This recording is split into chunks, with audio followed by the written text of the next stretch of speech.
Welcome back. We're going to be doing a full body workout today, so let's get started. You will need some equipment. I'll go over some modifications at the end, but let's get started. Our first, we're going to do a warm up on the rower. I'm going to go over some points of performance that you can utilize into your training. For the rower, you want to make sure you have the foot position set up so the balls of your feet are on the ridges. So I would adjust the strap or the foot pedal to do that. I wear a size 10, 10 and a half, and I typically have it on a setting of 4. From here, I'm going to tighten the straps, and you want to have some small space between the platform and your heel. I'm going to grab the outside of the handle. I want to think of driving with my legs, completely locking out my legs. I'll lean back with the torso, and then I'll finish with the arms. Once the handle comes close to the sternum, I'll release the hands, hinge back from the hips, and then rebend the legs. So it looks like this. Big leg drive, arms. Big leg drive, arms, and recover. So we're going to think legs, arms, arms, legs. Entropy's going to come say hello. Legs, arms, legs. So the focus should be legs completely extended, arms, release the arms before you bend the knees, and then return. You're going to do 500 meters at a nice easy pace for this warm up. Now, if you don't have a rower, you can always utilize a bike or maybe a Stairmaster, but 500 meters should be around anywhere between maybe 2 minutes to 2 minutes and 30 seconds. So you can utilize that for the bike or for the ski erg or even a stair stepper. All right, we're gonna put this to the side for now. Then we're gonna get to some banded mobility. Today's banded mobility is we focus on our lower body. We're gonna have a lift that we are gonna be completing today, so we wanna make sure we're opening up our hips and our lower body. So the first exercise, we'll come down on the ground, and I'll demonstrate from both exercises. We're gonna start with a single leg banded hamstring. So this band here is a Rogue band. You can get them in the link below, but we're gonna be utilizing this for today's stretching. If this is too much, you can always take one of the bands off like so and utilize that versus the double band. We're gonna spend 30 seconds at every station. This is gonna be the straight leg position right here. You can either stay here for 30 seconds, pulling on the leg, or you can contract, meaning you push the leg away, pull on the band for 3, 2, 1, and then release, and cycle through that for 30 seconds. Then the next station will be across the body. So I'm keeping my hip bone and butt in contact with the ground as I bring my leg across the body. Same thing, I'll push pull for 3, 2, 1, or just hold for the 30 seconds. If this is super intense and you can only go to here, that's totally fine. Third, we're gonna rotate that leg off to the side. Same thing, pulling that leg up, pushing the heel away as I pull on the band for 3, 2, 1.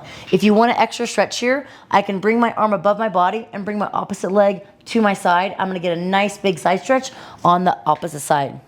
Then from there, we are going to bend that leg, create a figure 4 with that leg, and then you're gonna press that knee away. You can even lift your hip slightly, get a little bit of extension here in the hip, but you're gonna hold again for 30 seconds. So essentially we have 2 minutes on this one side, then you'll switch and do the exact same thing on the other side.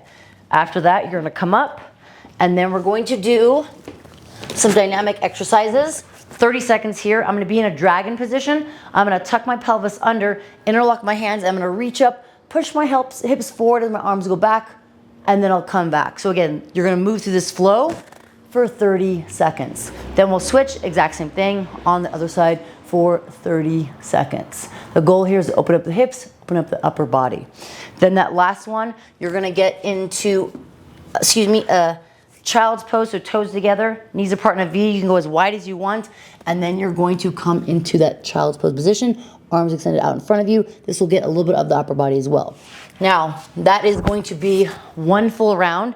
The banded exercises you're just gonna do once. Once you do one entire round, you're gonna cycle through this dragon, dynamic dragon on both sides, and dynamic dragon on the opposite side, and then you'll go into the child's pose. So the last 3 exercises, you'll do an additional round just to help open up those hips a little bit more.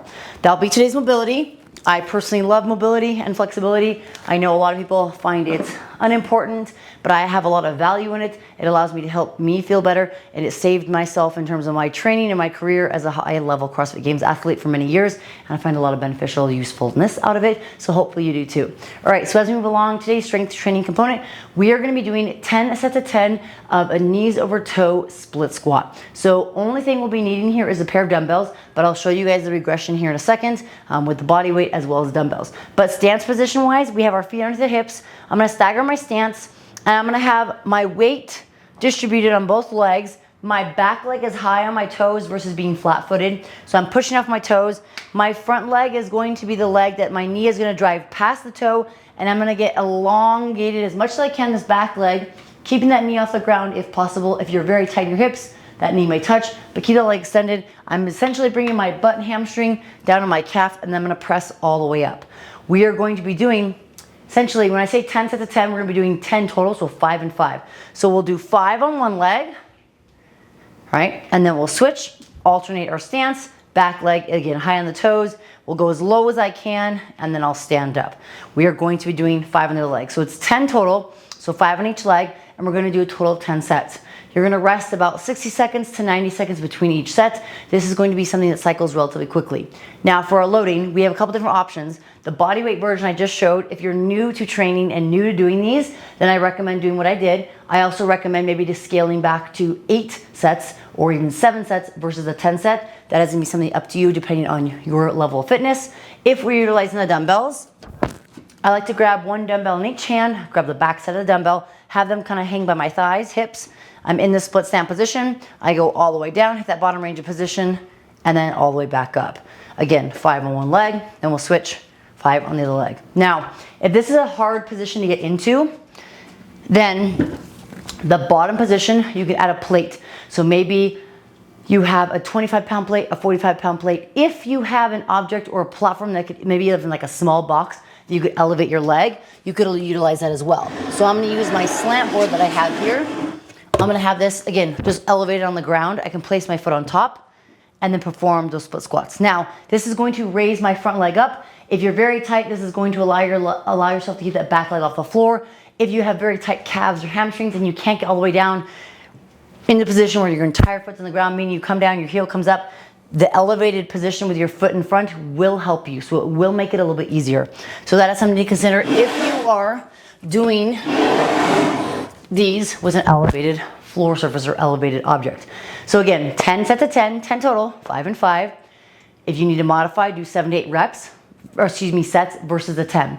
Once you complete that, we're gonna get to our conditioning piece. Today is gonna be intervals. Now this workout I have done before.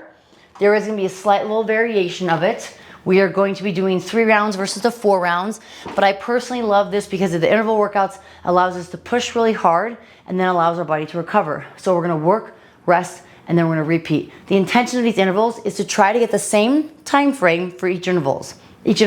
We have 3 intervals for today. We are gonna start off with 15 calories on the rower, and then we'll come off the rower and we're going to be doing 10 dumbbell thrusters.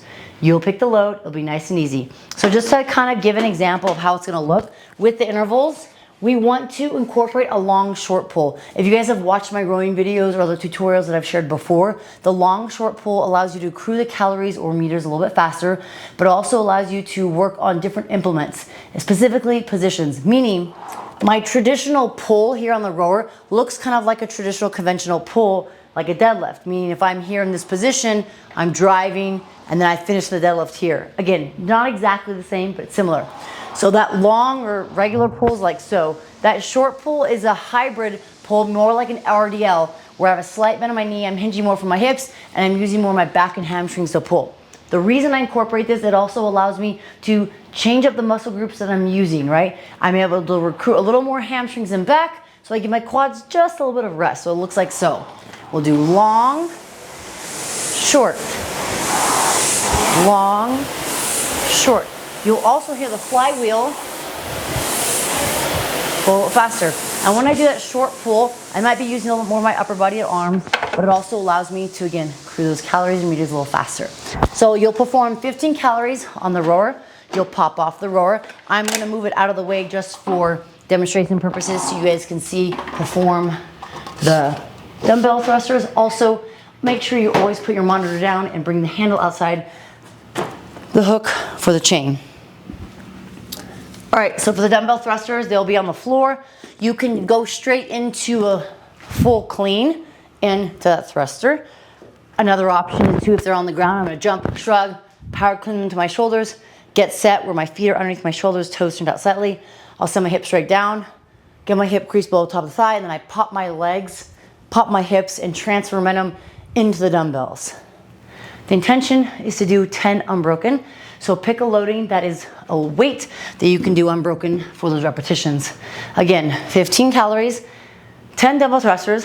I'm not out of breath. Then you're going to rest 90 seconds. Then you're gonna complete total 3 rounds. So total 3 rounds. Now here's a caveat, modifications. If you don't have a rower, you could do calories on a bike. You could also, if you can't go overhead, right, for the thrusters, maybe you do front squats. If you can't squat, you could do a push press with the dumbbells. So just a dip drive, right, and the front squat would just look like so. Those are some modifications. Again, 15 calories on the rower, on the bike, maybe ski erg if that's an option for you, depending on where you're at. Again, rest 90 seconds. I will say if the workout is taking you longer than 2 minutes, maybe it's like 2:30, then I want you to increase the rest to 2 minutes. This should be almost a 1-to-1 ratio, almost, not 1-to-1, meaning the amount of work and the amount of rest should be about the same time frame. So if you're resting 90 seconds, but the workout is taking 2.5, 3 minutes, then you're going to increase your rest time to about 2 minutes.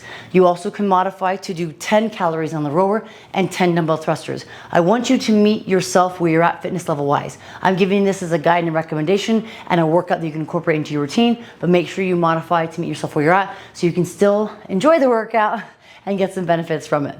All right, after that, we're gonna finish with accessory work. Quick little core piece. We're gonna come down to the ground. We're gonna start off with 20 single leg V-ups. So a V-up is where one leg comes up, both arms come up, and you reach for your ankle or toes. If you need to have a slight bend in the knee, that's fine. You can also modify to a V crunch, a single leg V crunch where you bend the knee and you reach for the ankle. But single leg V-ups, you'll be alternating legs like so. Total of 20, so essentially 10 on each side, but I wanna make sure you're alternating sides for that. After that, you're gonna lift your legs up. You're gonna do Russian twists, 40 repetitions here.